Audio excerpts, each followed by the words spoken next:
The council chamber on the planet Nekera Prime was older than most stars. Its walls were made of a crystal that remembered everything. Every species that had ever walked through its doors, every decision that had ever been made, every civilization that had risen and fallen across 1 billion years. The crystal remembered it all. High Arbiter Velith stood at the center of the chamber. He was not a creature of flesh and blood. His body was made of glowing plasma, contained within a shell that looked almost human. He had served the council for 3,000 years, and in all that time, he had seen many species come to face the test. None of them had passed. "We have detected a new species," said Coordinator Silrix. She was an insect-like being, with 4 arms and mandibles that clicked when she spoke. "They call themselves humans. They come from a small planet called Earth, in a system they call Sol." The chamber grew quiet. Representatives from 100 different species sat in the curved seats that rose up the walls like a great bowl. Some of them had bodies. Some of them were just clouds of gas or collections of light. But all of them knew what it meant when a new species reached the boundary. It meant the test was coming. "How long until they arrive at the marker?" Velith asked. 72 rotations, Silrix replied. "Their ship is small. Only 47 individuals aboard." A soft murmur passed through the chamber. 47.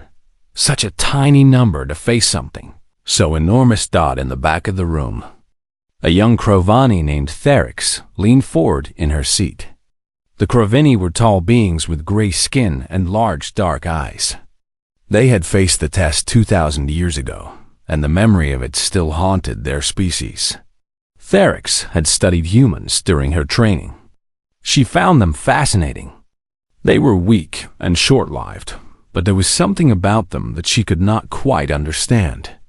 They had nearly destroyed themselves many times, yet they kept going. They kept reaching for the stars. She wondered how they would handle what was coming. "Should we send them a warning?" asked the Melthari ambassador.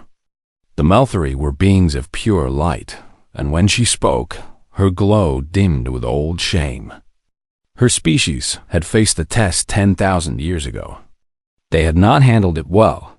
"The protocols do not allow it," Velith said. "They must face the crucible as all others have, without preparation, without knowledge of what awaits them. The crucible." Even the name made some of the representatives shiver. It was a test designed by the architects, a species so ancient that even the oldest records could not say when they had existed. The crucible was meant to measure whether a species was worthy of joining the galactic community. It was meant to separate those who deserved the stars from those who would destroy them. In all of recorded history, 10,847 species had faced the crucible. Every single one had failed. The Krovani had lost most of their fleet. The Melthari had retreated into isolation for 10,000 years, too broken to face the universe. The Varathi had gone mad. The silk mines had simply stopped existing. Species after species had thrown themselves against the test, and species after species had shattered like glass. "What do we know about these humans?" asked a being made of crystalline structures. "What are they like?" Therix stood up. "I have studied them," she said. "They are a strange species. They are capable of great kindness and great cruelty. They love and hate with equal passion. They create beautiful art and terrible weapons. They are afraid of almost everything, yet they keep moving forward anyway." "So they are contradictory," Velith said. "Like many young species." "Yes," Therix agreed. "But there is something else. Something I cannot quite explain. They have a quality that I have not seen in other species. When they face impossible situations, they do not simply accept defeat.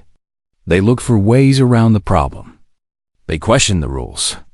They refuse to believe that anything is truly impossible." Velith's plasma form flickered. "That will not help them. The crucible has broken species far older and wiser than humans. Derek sat back down, but she could not shake the feeling that something different was about to happen. She did not know why she felt this way.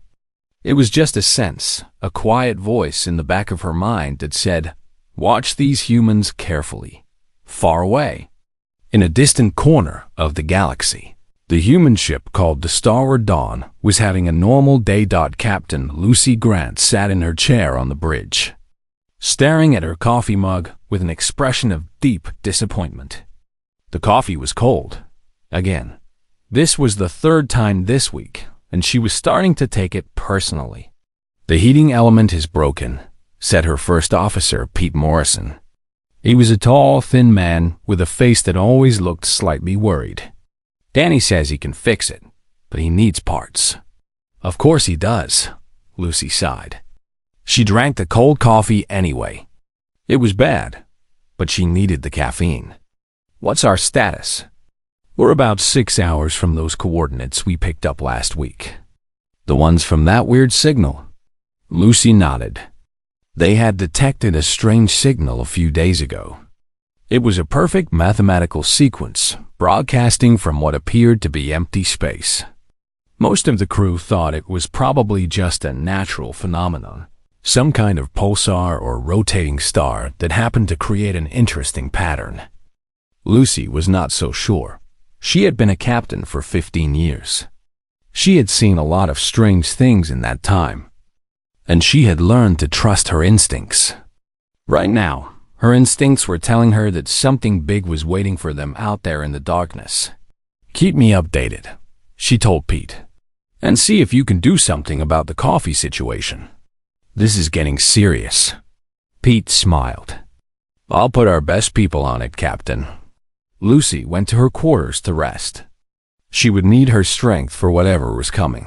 6 hours later, she was standing on the bridge again, staring at something that made no sense.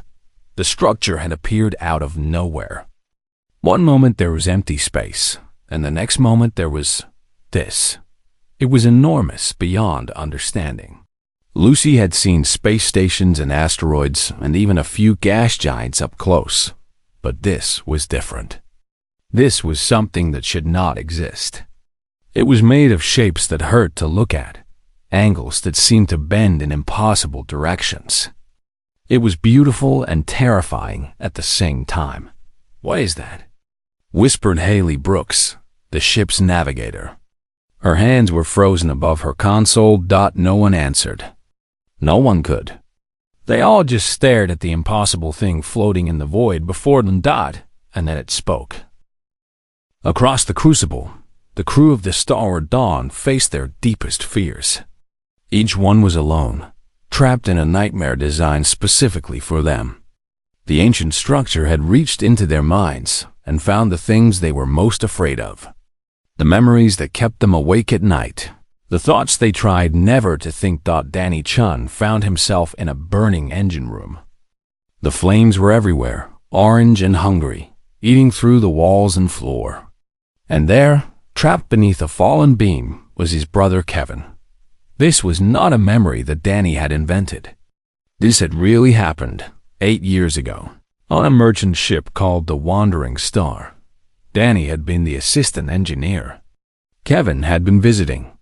When the fire broke out, Danny had tried to save him. He had tried so hard. But the flames were too fast and the beam was too heavy, and in the end, all Danny could do was watch. "Help me," Kevin pleaded.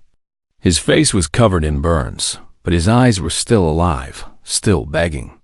"Please, Danny, don't leave me again." Danny fell to his knees. The heat was unbearable. His skin felt like it was melting. Every instinct told him to run, to get away from the fire, to save himself. But how could he leave Kevin again? He had done it once. He could not do it twice. "I tried," Danny sobbed. "I tried to save you. I couldn't lift the beam.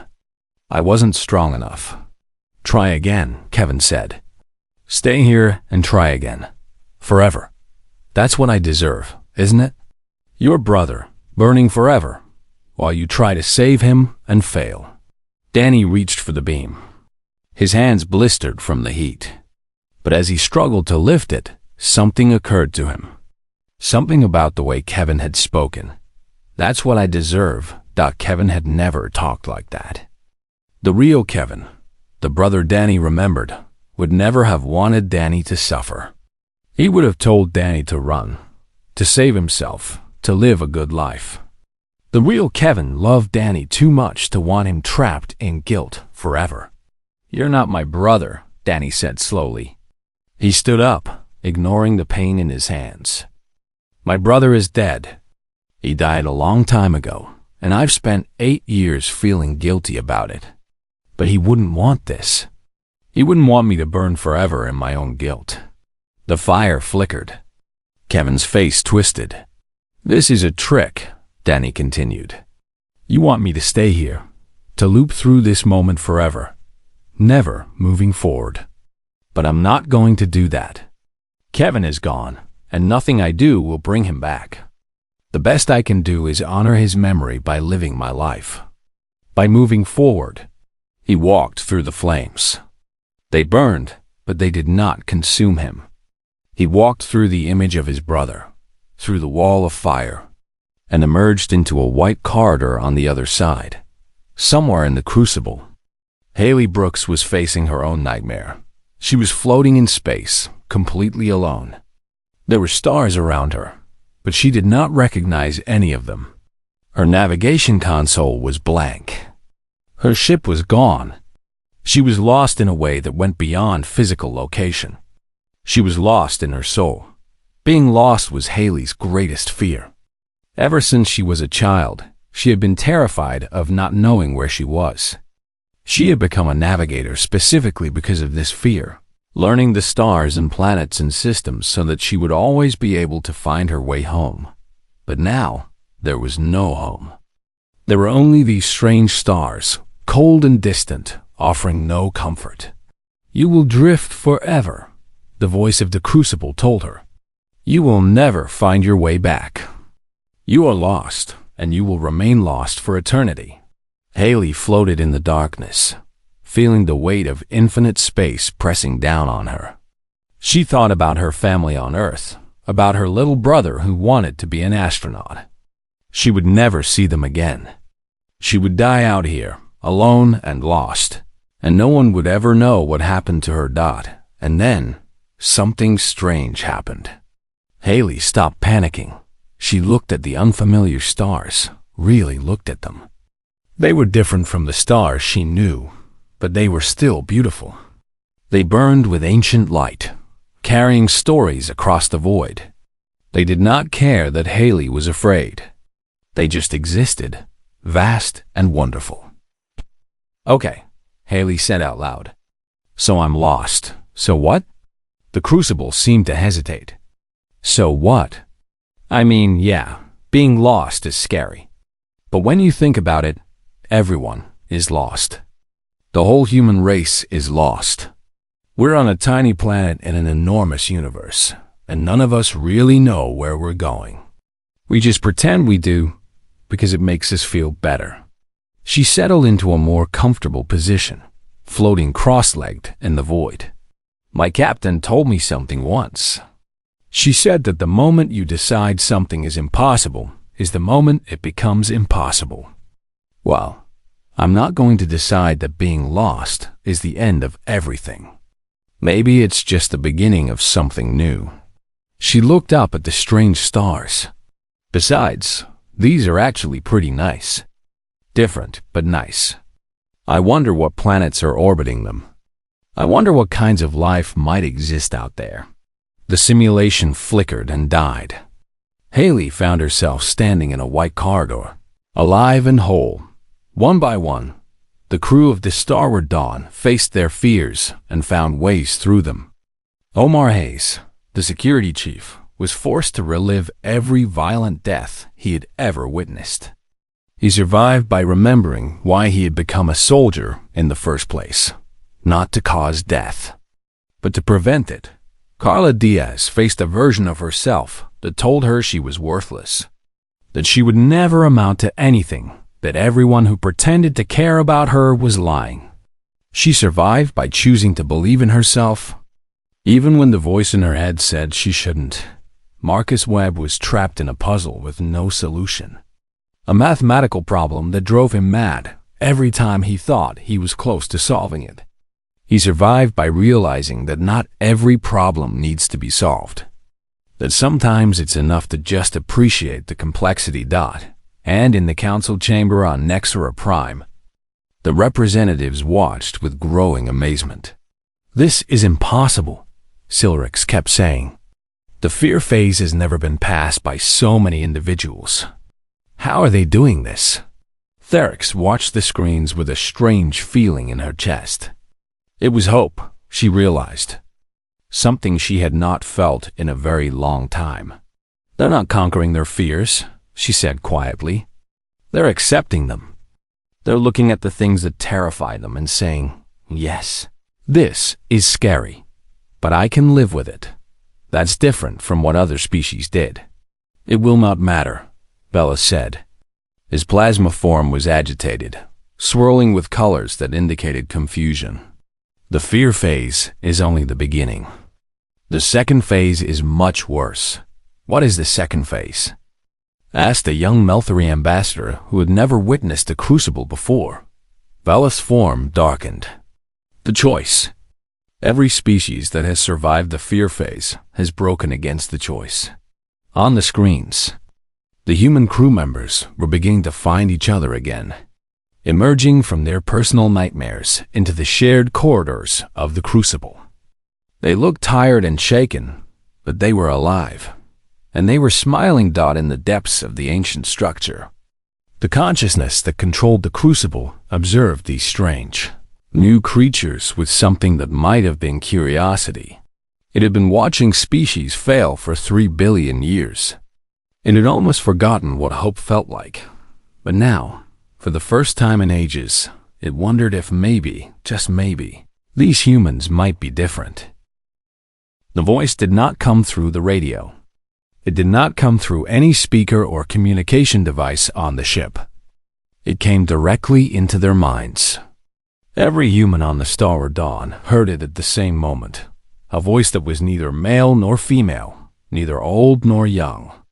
It was the voice of something ancient and powerful, something that had existed long before humanity took its first steps on Earth. Approaching vessel. "You have reached the boundary of the galactic threshold. Your species has achieved interstellar travel and must now be assessed. You will undergo the crucible. This is not optional. Prepare for evaluation." The bridge erupted into noise. Everyone started talking at once, asking questions that no one could answer. Some of the crew looked terrified.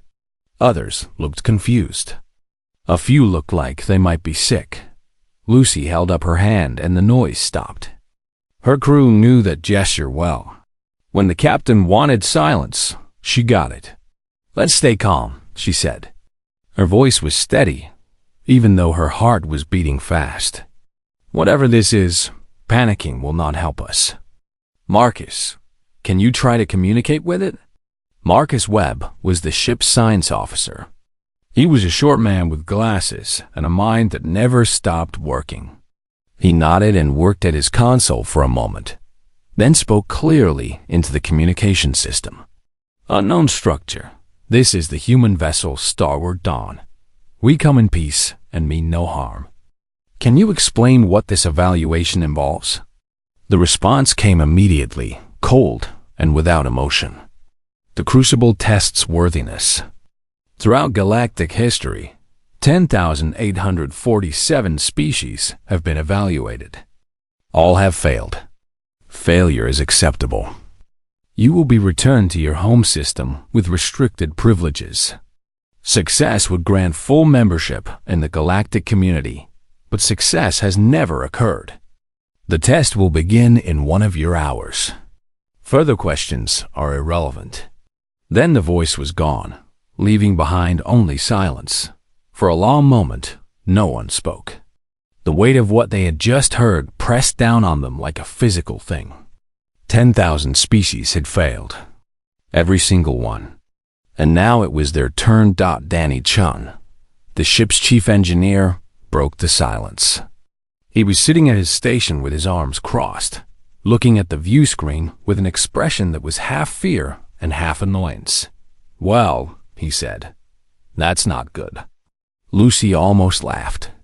"Trust Danny to state the obvious." "No," she agreed. "It's not. What do we do, Captain?" asked Carla Diaz, one of the younger crew members. She was trying to look brave, but her hands were shaking. Lucy thought about the question. What could they do? The structure was enormous, bigger than anything humans had ever built. If it could speak directly into their minds, it could probably do much worse things as well. Running seemed pointless. Fighting seemed suicidal. "We take the test," she said finally. The crew stared at her. "Captain," Pete said carefully, "did you hear what it said? 10,000 species failed. Every single one. What makes you think we can do any better?" "I don't," Lucy admitted. "But what choice do we have? We can run and maybe get destroyed. We can fight and definitely get destroyed. Or we can face this thing and see what happens." She looked around at her crew. These were good people. She had served with most of them for years. They had faced dangers together, solved problems together, celebrated victories, and mourned losses together. They were more than just crew members. They were family. "Listen," she said, "I don't know what this test is going to be. I don't know if we can pass it. But I do know one thing. Whatever happens, we face it together. We don't give up on each other. We don't lose who we are." She paused, and a small smile crossed her face. "Besides, think about it. 10,000 species failed this test. That actually makes me feel better. If this test is impossible, then there's no pressure. We might as well have fun with it." A few nervous laughs rippled through the bridge. The tension did not disappear, but it eased a little. "Permission to panic after it's over, Captain?" Danny asked. "Granted," Lucy said. "Now everyone get to your stations. We have 1 hour." The hour passed quickly. Lucy spent most of it walking through the ship, talking to crew members, making sure everyone was as ready as they could be for something they did not understand.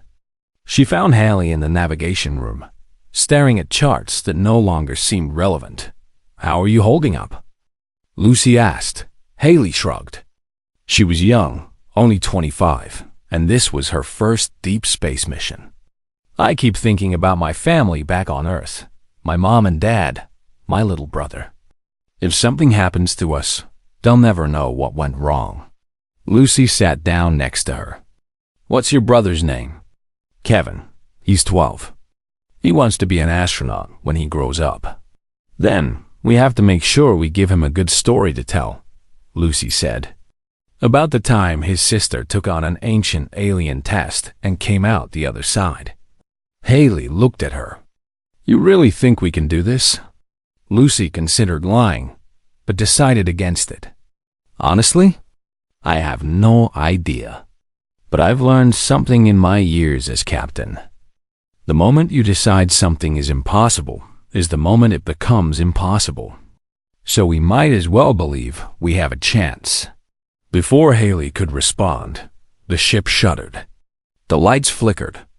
And then everything changed.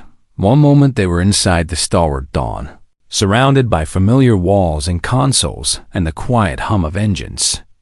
The next moment, they were somewhere else entirely. The ship was gone. The crew was scattered. Lucy found herself standing alone in a corridor made of shifting light, walls that seemed to exist in more dimensions than her eyes could process. "The first phase of the crucible begins," the voice announced. "You will face your fears. You will be broken. This is inevitable." The lights went out. When they came back on, Lucy was standing in her childhood home in Montana. The smell hit her first. Pine trees and wood smoke and the old leather of her father's favorite chair. Through the window, she could see the mountains, covered in snow, just as they had been on that terrible winter day 20 years ago. "This isn't real," she whispered. "Isn't it?" The voice came from behind her. She turned, and there was her father. He looked exactly as he had the day he died. The same gray hair, the same warm eyes, the same flannel shirt he always wore. "Come sit with me, Lucy girl," he said. "We have so much to talk about." Her heart ached. 20 years of grief came flooding back. All the things she never got to say, all the moments they never got to share. She had been 19 when he died. Too young to lose a parent. Too old to pretend it did not hurt. "You're not real," she said again, but her voice was weaker now. "Does that matter?" Her father smiled. "You could stay here, forever, with me. Isn't that what you always wanted?" For a moment, just one moment, Lucy wanted to say yes.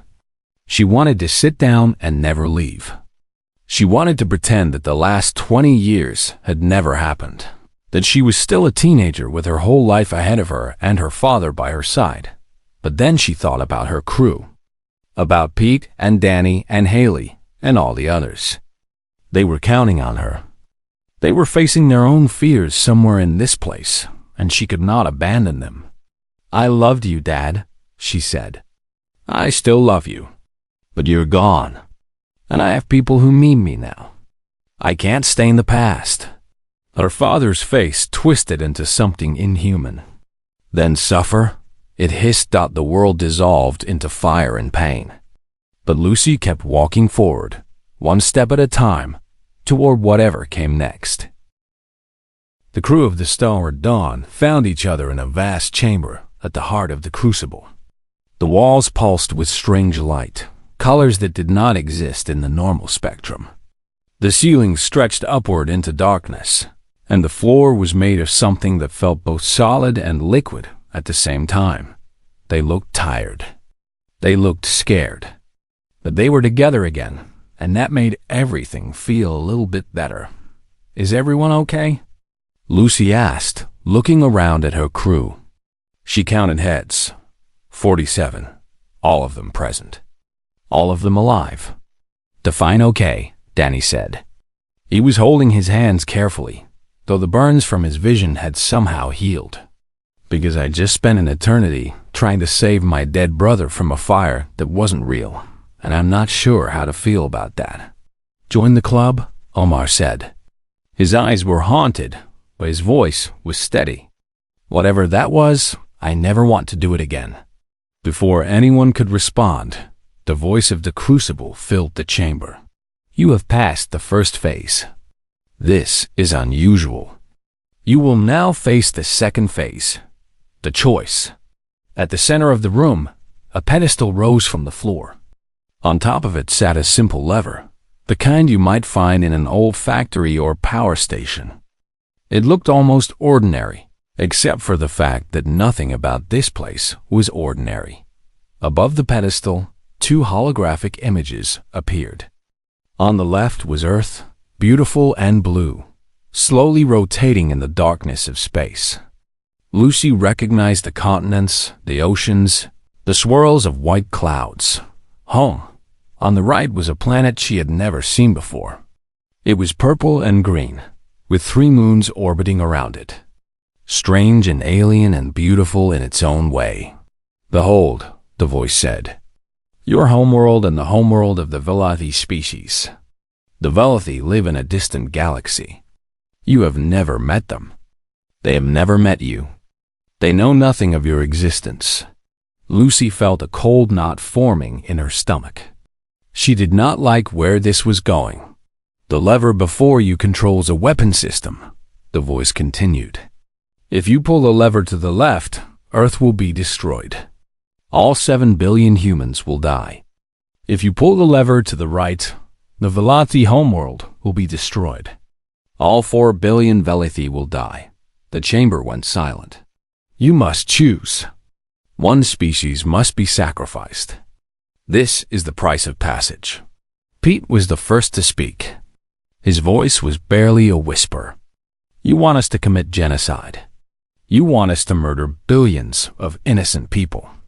Or allow your own species to die, the voice confirmed.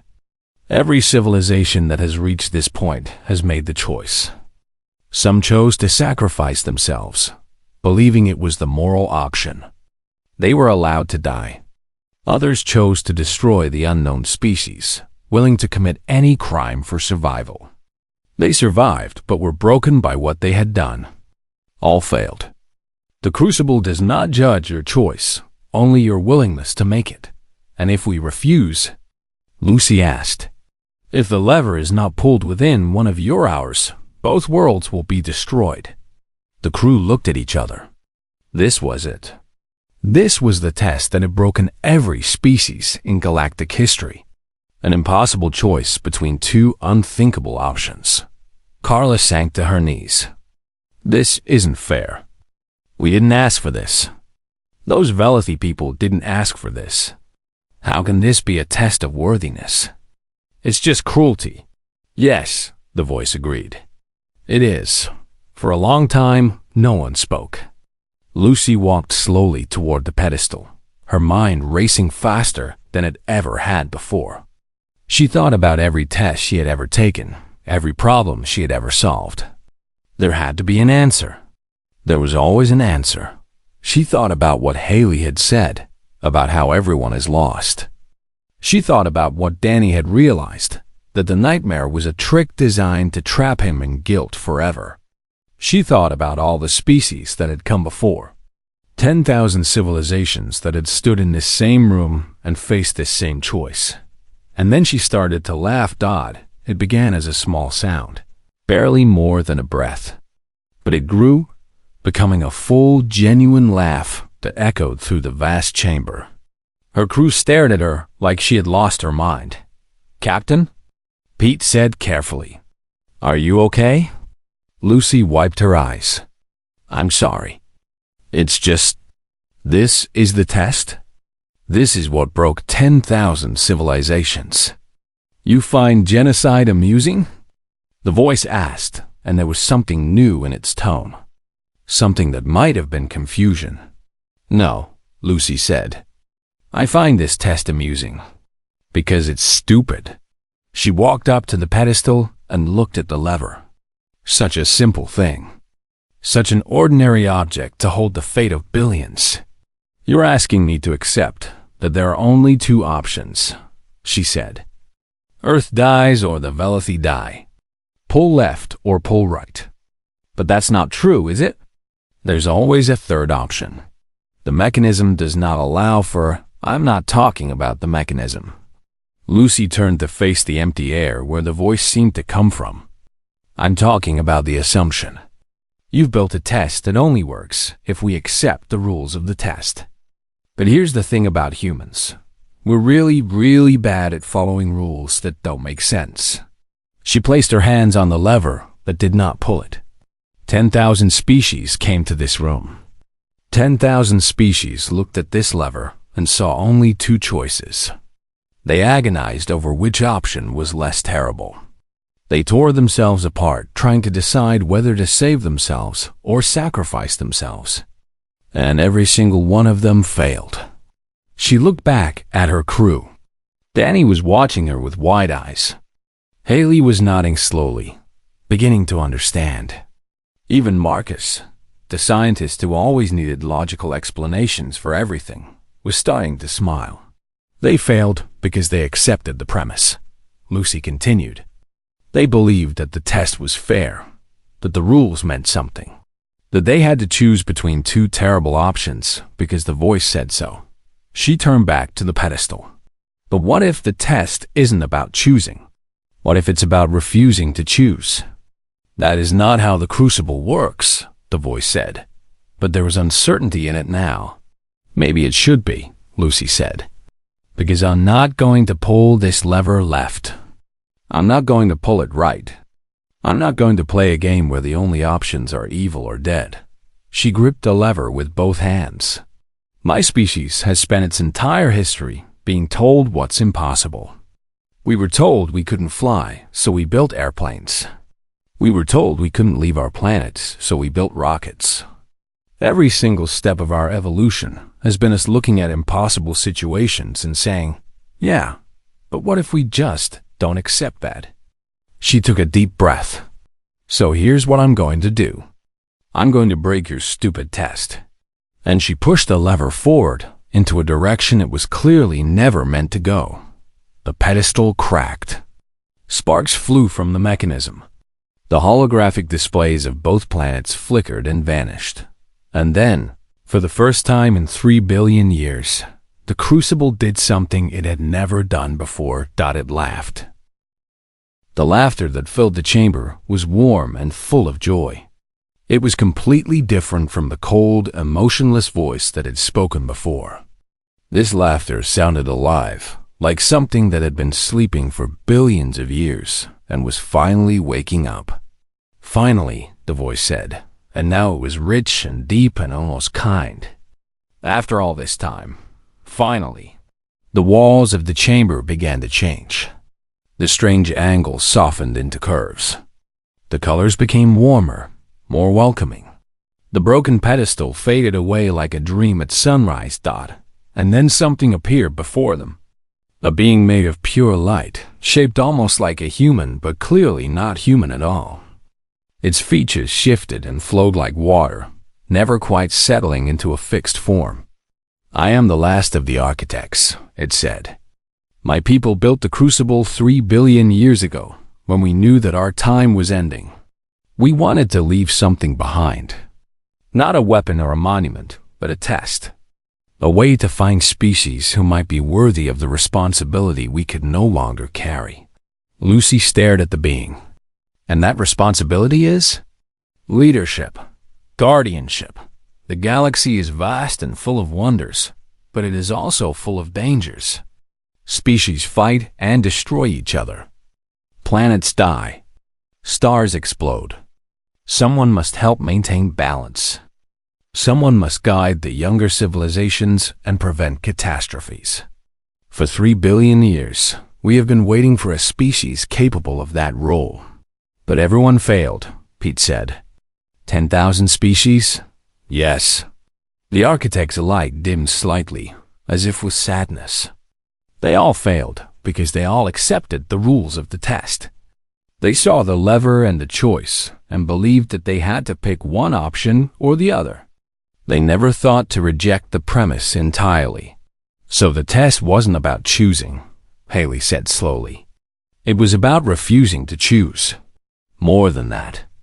The test was about questioning assumptions. About looking at a situation where everyone says there are only 2 options and asking, but what if there's a third way? That is the quality we were searching for. That is what makes a species worthy of leadership. The architect turned to face Lucy directly. Your captain understood this. When she laughed at our test, she showed that she saw through the illusion. When she pushed the lever forward instead of left or right, she demonstrated that humans do not accept the rules of a broken game. You find new rules. You create new options. You refuse to believe that impossible means impossible. Lucy felt a strange mixture of pride and embarrassment. I just thought it was a stupid test. It was a stupid test, the architect agreed. That was the point. Any species intelligent enough to recognize stupidity and brave enough to call it out is a species that might be able to handle the responsibility we offer. In the council chamber on Nexera Prime, the representatives were in chaos. Silrix was clicking her mandibles so fast that sparks were flying. Velith's plasma form had expanded to twice its normal size, burning with colors that indicated shock and disbelief. 3 billion years, Silrix kept saying. 3 billion years, and these newcomers just broke the machine. Therix was laughing so hard that tears were streaming down her face. I knew it, she gasped. I knew they were different. Did you see her face? She just laughed at the most terrifying test in galactic history. She called it stupid. The Melthari ambassador was glowing brighter than anyone had ever seen. Perhaps there is hope after all. Perhaps we were not meant to lead, but to wait for those who could. "This changes everything," Vela said. His form was slowly calming, settling back to its normal size. "The humans have done what no other species could do. They have broken the crucible." "No," Theric said, her laughter finally subsiding. "They didn't break it. They passed it. They're just the first ones who understood what passing actually meant." 3 months later, Lucy stood before the full Galactic Council. She had traded her captain's uniform for something more formal, though she had refused to give up her comfortable boots. Some things were simply not negotiable. The chamber was even more impressive than she had imagined. Thousands of representatives from hundreds of species filled the curved seats that rose up the walls. Some had bodies. Some were clouds of gas.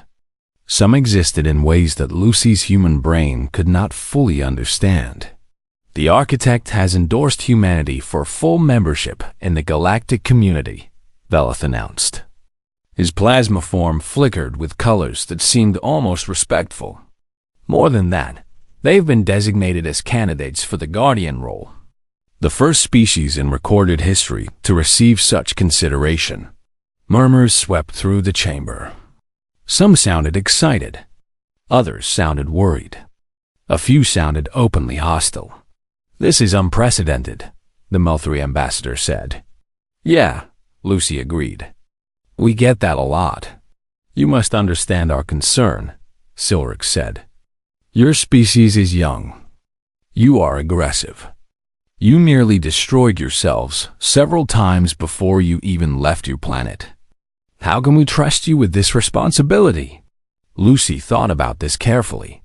She thought about all the wars humanity had fought, all the terrible things they had done to each other throughout history, all the times they had come close to extinction through their own stupidity. "You probably can't trust us completely," she admitted. "Not yet. We're messy. We make mistakes. Sometimes we make the same mistake over and over again before we finally learn." She paused and looked around the chamber. "But here's the thing. We keep learning. We keep trying. When we see something impossible, we don't give up. We find another way. Not because we're smarter or braver than anyone else, but because we've learned that impossible usually just means hasn't been done yet." Theric stood up from her seat. "I believe her. Humans are strange and chaotic and sometimes infuriating. But they're also the only species I've ever seen that treats the impossible as a challenge instead of a barrier." Slowly, other voices began to rise in agreement. The Melthri ambassador glowed brighter. Even Veleth seemed to accept what was happening. "Very well," he said at last. "Humanity is granted provisional membership in the galactic community. You will have much to learn, Captain Grant." "That's fine," Lucy said with a smile. "We're good at learning." That night, Lucy found Pete on the observation deck of the diplomatic station. He was staring out at the stars, watching ships of 100 different designs pass by. "Someday, right?" he said. "Some year," Lucy agreed. She stood next to him, looking out at the vast universe that was now open to humanity in ways it had never been before. "Do you think we're ready for this?" Pete asked quietly. "The whole Guardian thing?"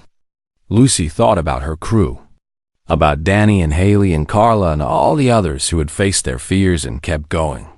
She thought about humanity's long history of messing up and starting over, of falling down and getting back up again. "Probably not," she admitted. "But we'll figure it out. We always do." She turned away from the window. "Now come on. Someone told me there's a place on this station that serves actual good coffee, and I've been waiting 3 months for a cup that isn't cold." Pete laughed and followed her down the corridor. Behind them, the stars burned on, ancient and patient, finally ready to share their secrets with a species that had learned the most important lesson of all. Sometimes the only way to pass an impossible test is to refuse to play by its rules. And somewhere in the depths of space, the crucible went dark for the first time in 3 billion years. Its purpose fulfilled, its long watch finally over. The humans had arrived. The galaxy would never be the same.